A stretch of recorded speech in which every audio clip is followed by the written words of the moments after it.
Peace, assalamu alaikum, hotep, grand rising, praise God, what's up, what's happening, or whatever it is that you ascribe to. I'm trying something different today. I got the pre-recording going on, and I got the live going on. Just trying something different, you know what I mean? As y'all can see, I'm in my studio, but I still haven't had a chance to get the background set up, but it's coming soon. I just been working, you know what I mean, working hard. So today I'm gonna share with y'all a story about G Wood. G Wood warned me about the institutional lockdown. And with G Wood warning me, he saved me. For one, going to the hole, and he saved me for two, getting tagged or getting confirmed or becoming a well-known gang member. So again, I'm trying something different. I'm doing a pre-recording and I'm going live. So if this is your first time on my channel, go subscribe to the channel. Comment, like, share, do what you gotta do. If you don't want to do it, it's cool. I appreciate the view. So one day, me and G Wood, we sitting on my rack.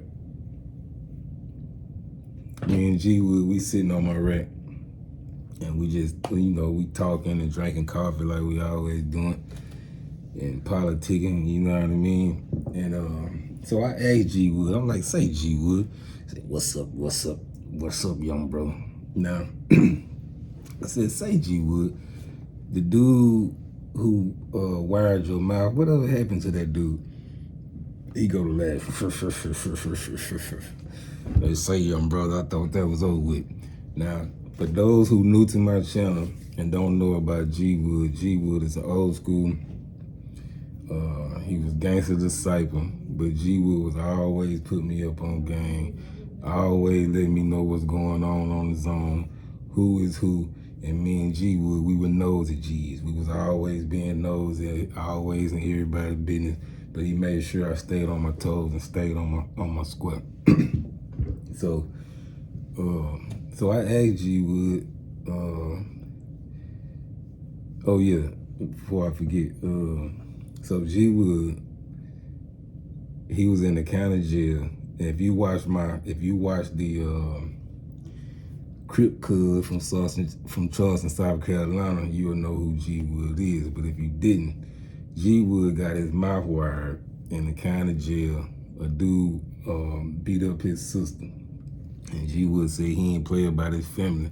So when the dude came to the county jail, him and the dude got to fighting. The dude got the best of G Wood, messed up G Wood's mouth, and he messed his wide up. So I asked him, I said, say G Wood, whatever happened to dude who messed your mouth up? Who caused your mouth to get wired? He like, he said, say, young brother, I thought that was over with. So I'm like, nah, I want to know. But when I asked him that, he said his cousin, G Wood said his cousin ended up unaliving the dude who messed up his mouth. But I'm going to say that for another story. So we sit here talking about politics. I think George Bush was the president at the time. We talking about the situation about black people, like why so many young black men is starting to get locked up now. Like we chopping it up, we just kicking about knowledge. And G Wood, G Wood was real intelligent, even though he put on that front like he put on that front like he ain't know what was going on, because he really didn't want nobody to know that he had a lot of knowledge, you know what I mean? But see, I'm different. I'm going to scream it loud and proud. Like, hey, I got knowledge. I'm different. Knowledge is power. But G Wood was just one of the ones. He just didn't want nobody to know that he knew certain things. And he was real in tune with Black history. So while we chopping it up, while we sitting here talking and chopping it up, he said, He said, say, young brother, now I'm gonna warn you. I heard from that little bluebird, we got a shakedown coming tomorrow. It's gonna be an institutional lockdown coming tomorrow. I'm just giving you a warning, little brother. You know, I gotta always keep you up on game. Gotta always keep you on your square.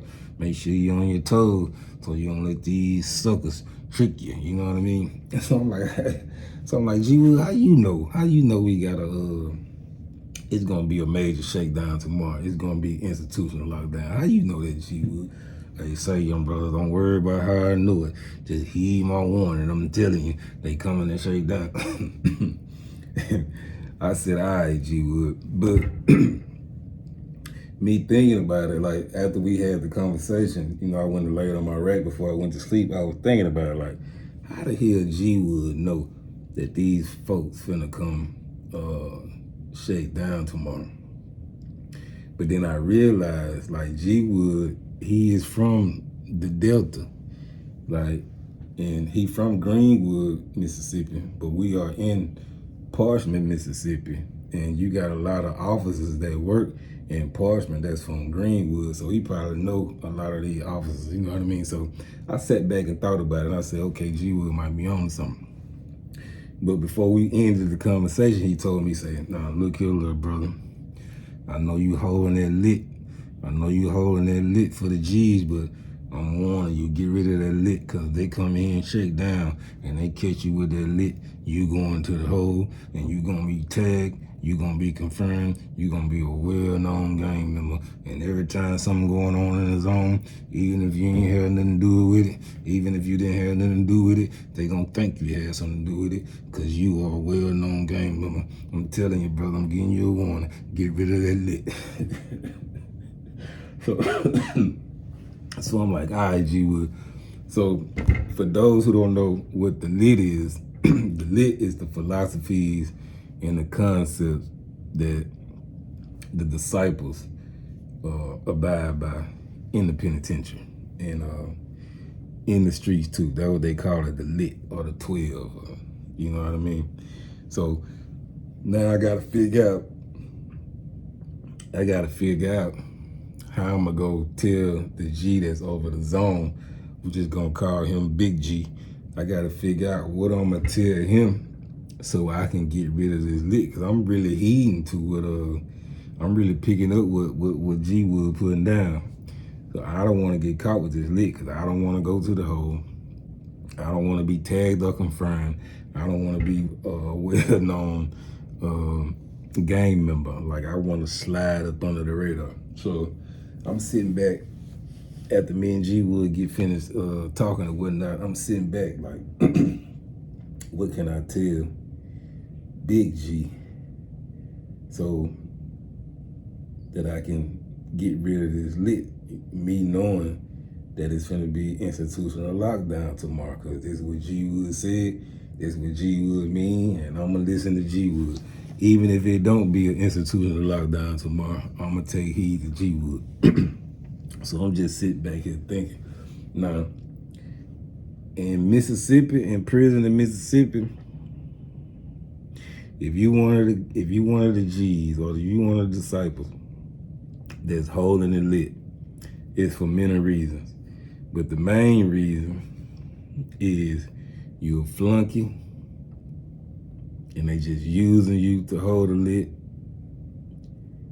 or it's a rite of passage.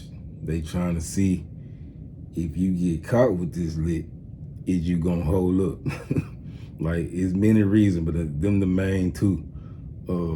But I really didn't care what nobody thought about why I was holding the lit. You know what I mean? And I'm fairly new in prison, so I get it. Some people probably thought, okay, he just a flunky, he holding the lit.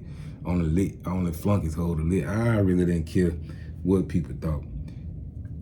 The reason why I was holding it, because I was reading it every day and I was trying to master it, because I knew this was a survival tool in the penitentiary. Once I was in the penitentiary for a couple of years and being plugged in and seeing how these guys move and how these guys operate, I knew this lit, me learning this lit and mastering this lit, is a survival tool in the penitentiary. So that's why I was holding it. But now I'm trying to figure out how I'm gonna get rid of it. So I finally got it. So boom. I went to Big G. I'm like, say big bro. Say Big G. He like, what's up, little brother? What's up, little BD? And again, I'm BD. I really don't got to plug in if I don't want to, but I am at this time. So I'm like, he like, what's up, little BD? What you doing? I'm like, man, look, I've been holding on to this lit for a little while.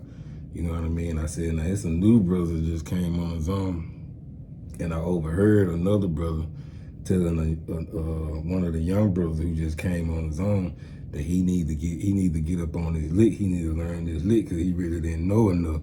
I mean, he knew enough for him to get by, but he really didn't. He really didn't know enough. And the brother was explaining to him like, look, you really need to learn that lick because if Big G come pop these questions on you, then you need to know how to spit it back, or it's gonna be some consequences and repercussions. Now you probably ain't gonna get beat up because you know enough, but I really need you to get up on that lick.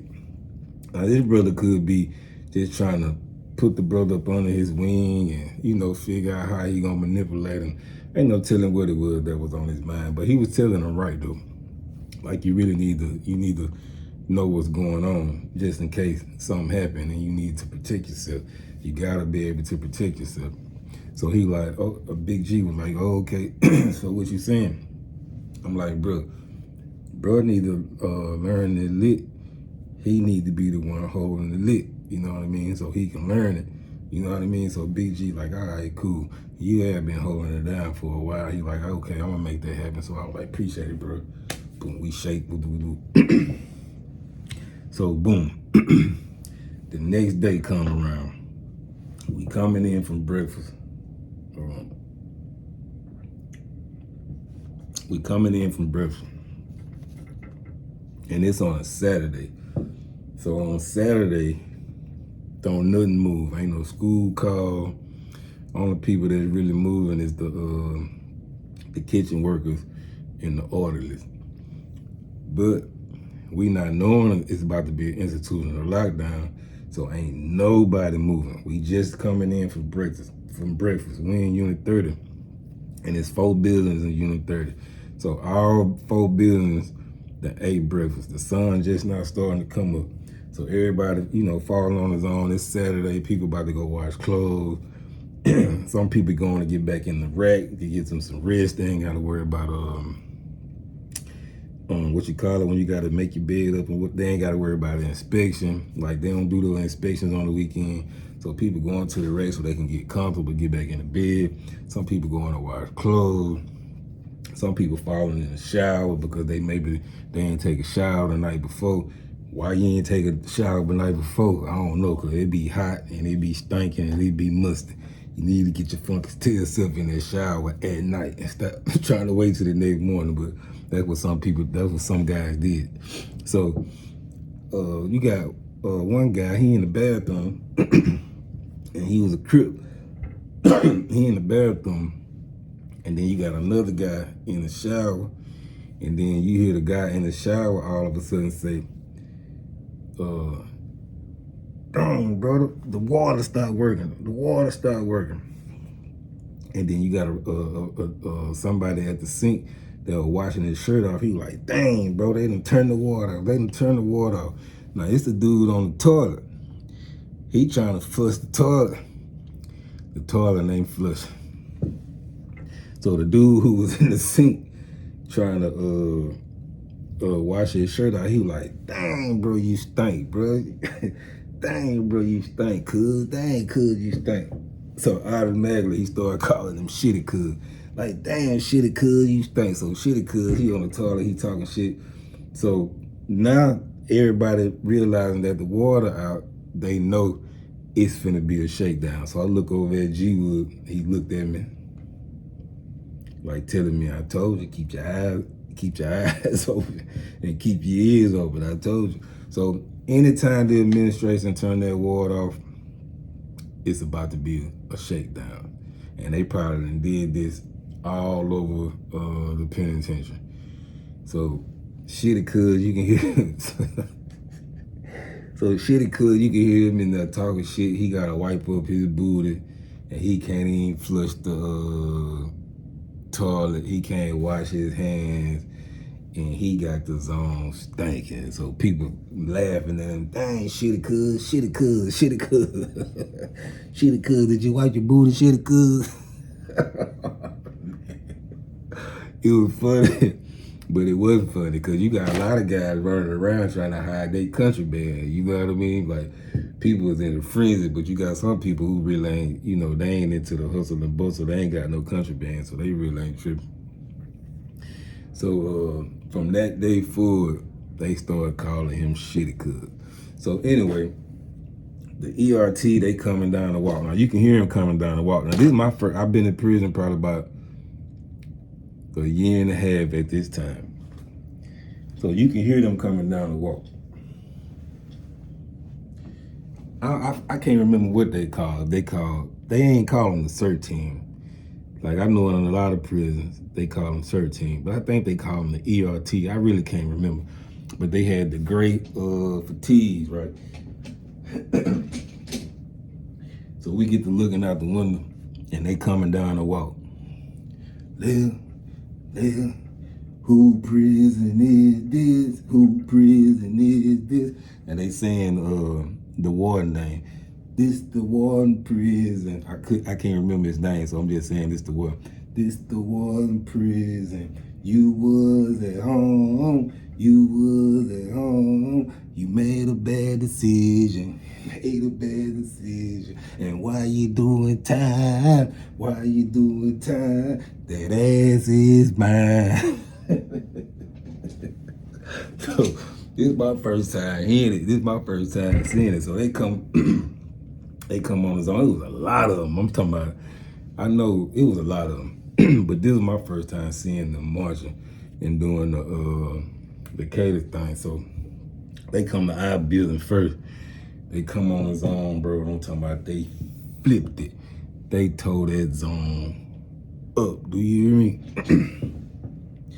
And so they made everybody pack up.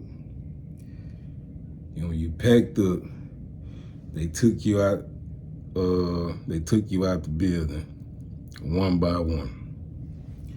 So when you come out, when you got your property and you come out, is you come out the door, then it's a hallway, it's the tower, and then it's the door for you to go outside. So you come out, they bringing people out one by one. And it's 10 of them. It was a lot of them, but they went to separate buildings. It's 4 buildings, even 30. Some, you know, they separated and went to other buildings. So it's 10 of them in our building. So when you come out with your property, they tell you to drop your property. And in the hallway right here is like three rooms, one a bathroom, one a little office, and one in the orderly room where they kept the chemicals, the mop and all that. So they tell you to fall in the bathroom, make you strip, bend over, cough, pick up your nuts. I'm talking about, it's just so humiliating. So they doing this one by one. And then once they get you searching you, once they get through patting you down, they take you outside, put you on the fence, and they go through your property outside. And it's hot. And if you ain't never been to the Delta, if you ain't never been to Parchman, let me tell you, the mosquitoes do not play. Now, they got on the army fatigue, so they really ain't getting ate up, man. They from here, so they probably used to it. And for the ones who new in prison, they don't know to put their jacket on, even though it's hot out here, you know what I mean? But that's a way to keep the mosquitoes off you, because when you go to breakfast, and you know, when it's dark outside and you go to breakfast and they get that light shining right there, mosquitoes gonna tear you up. So so yeah, the mosquitoes, you know, they gonna eat you up. So they bringing everybody out one by one. So it's finally, I get shook down. I went outside. They going through my property, and I was writing a book. I had started writing a book after about my first year in prison, I was writing a book about my life. And you know, sometimes you will have a sucker or a bullshit officer shake you down. They just be with the nonsense. They just throw you stuff everywhere, treat you any kind of way. And just so happened I had a bullshit officer.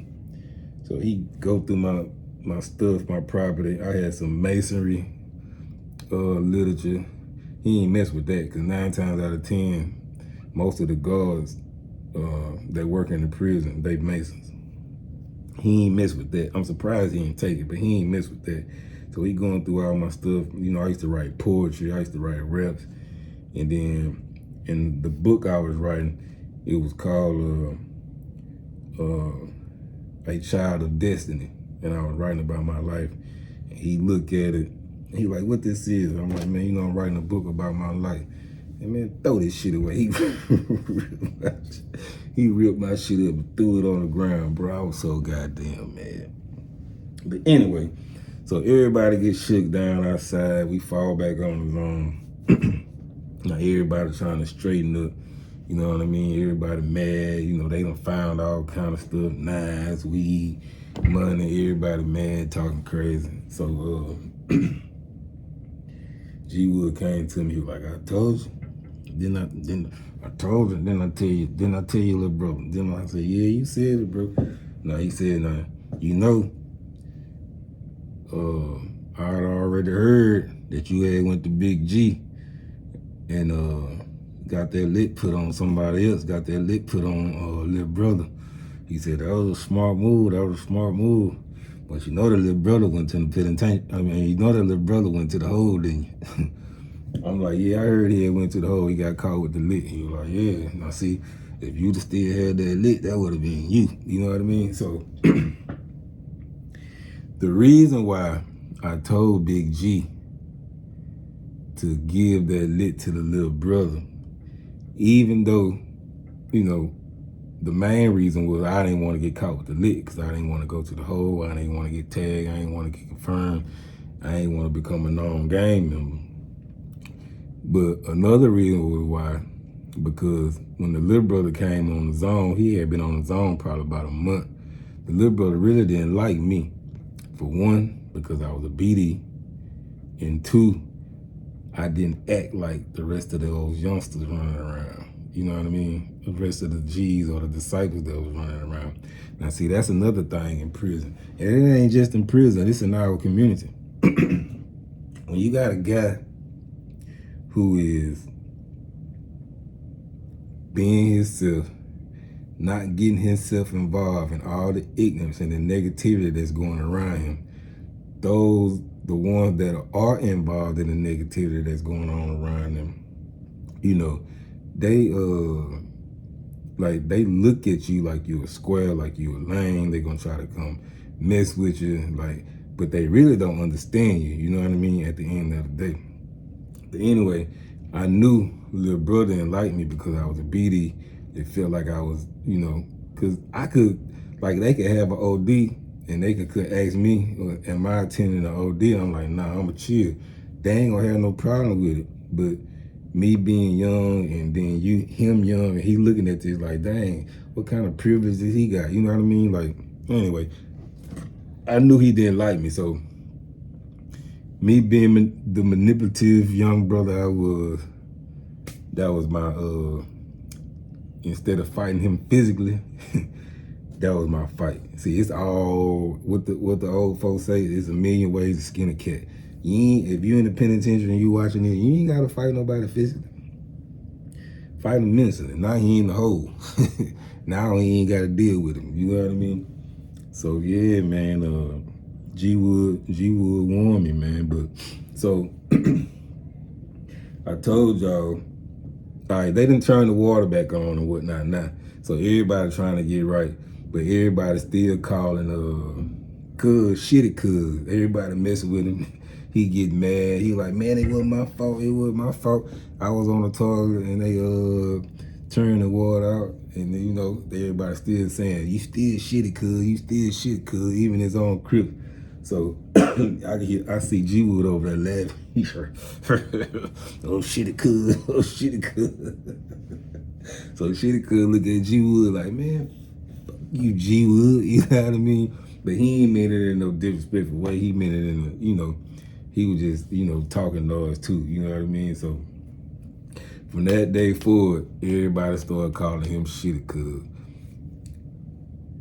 G Wood and Shitty Cuz, they got into it. And I'll drop that story on y'all tomorrow. It's your main man, y'all see. And until the next story, y'all be smooth out here.